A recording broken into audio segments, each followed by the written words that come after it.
Welcome to the Pain-Free Movement. This channel is for those affected, frustrated or annoyed by musculoskeletal pain. Pain from injury, pain in joints or muscles, pain in backs and necks. This program has one simple goal: to help you sort out your problems. What is the single most important thing? I'm Max Kavanagh, a physiotherapist in Adelaide, South Australia. It's a world of confusing messages out there, and the single most important thing is your health. This program will address all aspects of healthy, pain-free movement, but with one goal: making it simple. If you or your loved ones have aches and pains, what have you heard from your medical professionals? What have you been told by those around you? Perhaps phrases like, "What do you expect at your age?" "You should expect arthritic pains as you get older. It's just the joints getting degenerated." Pains are all part of aging. I hear these from clients every week. Comments like these are often told to us by friends, family, and sadly from many in the health professions. So is that it? That's our lot? Nothing we can do about it? Is it game over? Do we pack up our bocce balls and gardening tools, sit on the couch and give in to a downward spiral in our final decades? But hang on, don't we all know some amazing elderly people? Perhaps you have some in your extended family.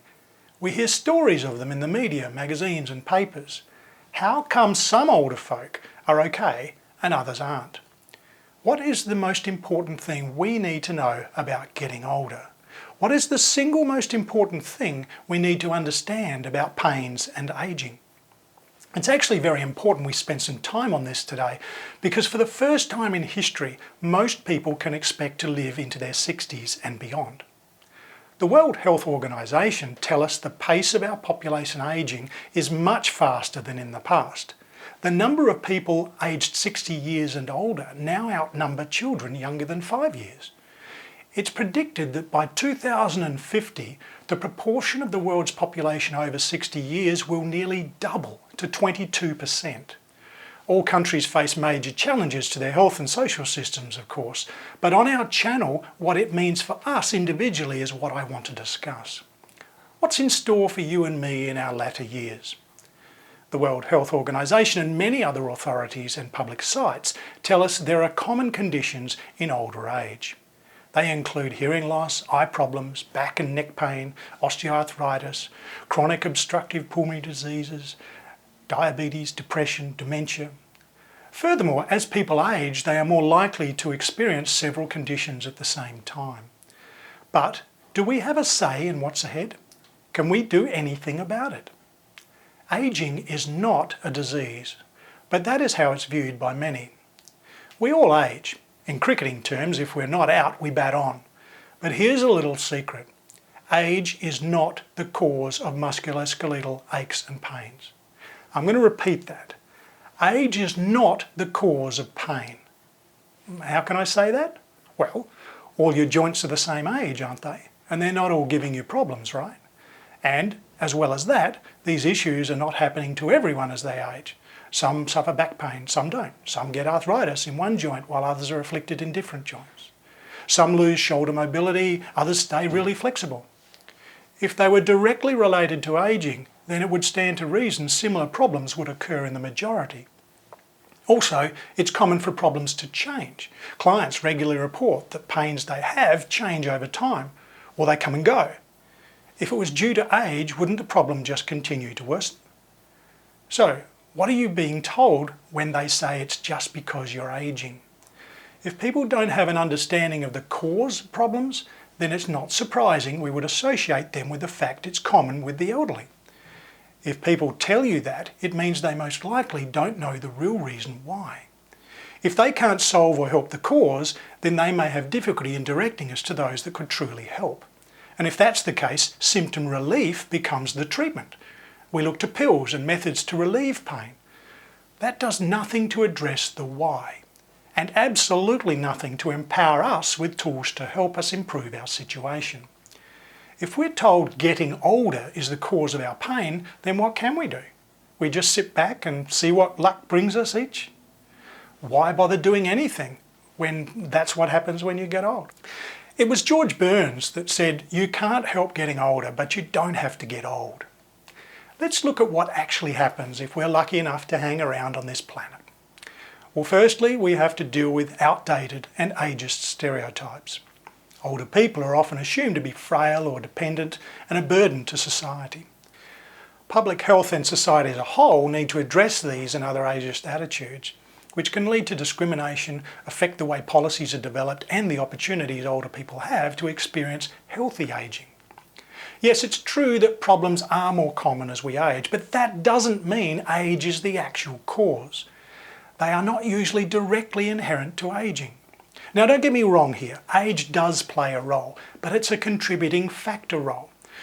The majority of musculoskeletal aches and pains reported as age-related are because the longer we're here, the more most of our systems slow down. And loads on our bodies add up over time. If the way we move our biomechanics is not efficient, that leads to uneven loading on joints and tissues. Eventually this summation will reach an injury point, as we discussed in episode 3. And don't forget, loads also come from our sedentary lifestyles, as we discussed last week. If we don't use it, we lose it. As many of us lessen our activity and exercise over the years, we lose strength and joint mobility. This makes us more susceptible to injury and result in aches and pains. Ironically, we look to age to help us avoid painful activities. Well-intentioned though this may be, long-term use will not bring back our strength and range. Continued use will feed into that downward spiral of muscle weakness and loss of range of movement. It also means it's even more important to deal with our injuries correctly and early. We must keep as active as possible. With pain and loss of mobility, we lose a great deal of our social lives. With the growing understanding of mental wellness in recent times, we know there's a dramatic effect on all aspects of our health if we lose our mobility. If we can't do what we love to do or care for ourselves, it affects all those around us. We must be proactive. The mistake we make is waiting until injury strikes us. But pain is usually a delayed signal. Remember, being pain-free does not mean we're healthy. And I've discussed how living a sedentary life is directly related to many of the diseases common in ageing. With our increasing years, most are increasingly living with diseases and are dependent on non-curative drugs and health carers. We're all living longer, but the quality of life is far from better for those years. Dr. Norman Lazarus is a UK expert on the physiology of healthy human ageing. He and others suggest our age-related health problems should be relabelled exercise-deficient diseases. In his latest book, The Lazarus Strategy, I highly recommend it to you all, he similarly introduced the concept of not ill but not healthy. There's no way we can avoid ageing. I have come to the opinion that getting older is a continual grieving process. We all need to deal with the gradual loss of our ability to do the things we used to do. What we took for granted is bit by bit more difficult. We simply have to accept our performance levels will reduce as we get older. We must adjust what we do to accommodate this. If we don't, then we risk pushing our tissues past their capacity and will inevitably injure ourselves. So what do? We simply must bring more movement and activity into our lives every day. We are all individuals and we must find what works best for us. There is no one-size-fits-all solution. We'll help you with options to consider in coming episodes. Your task for this week is to consider your own individual situation. Are you having problems with movement and pain? Go back and watch episodes 4 and 5. Remember, there are always 3 basic things you need to do for every injury. Address the inflammatory process, stop the aggravating activities, and keep moving within painful limits. Write down what you need to do. Start at the beginning again. If you haven't solved your problem, you've got nothing to lose. You might need help with this from a great physiotherapist. You may need an expert to help you set out a plan to do this. Take control of your problem. So, with all I've discussed, what is the most important thing we need to do about our ageing? What is the single most important thing we need to know about getting older? Ageing is a contributing factor but not the cause of our aches and pains. You can improve. There is hope. Don't accept age as the cause for your pain. treat the injury and find someone who can help you address the cause. As Norman Lazarus says, the good news is there is still time to change a course for a better ending.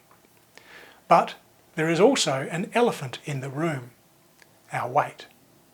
Next week I'll discuss how that affects our pain. And if you don't want to miss that, then hit subscribe and ring the bell to be notified as soon as the next episode comes out. I'm Max Kavanagh, wishing you good health and pain-free movement. I'll see you next week.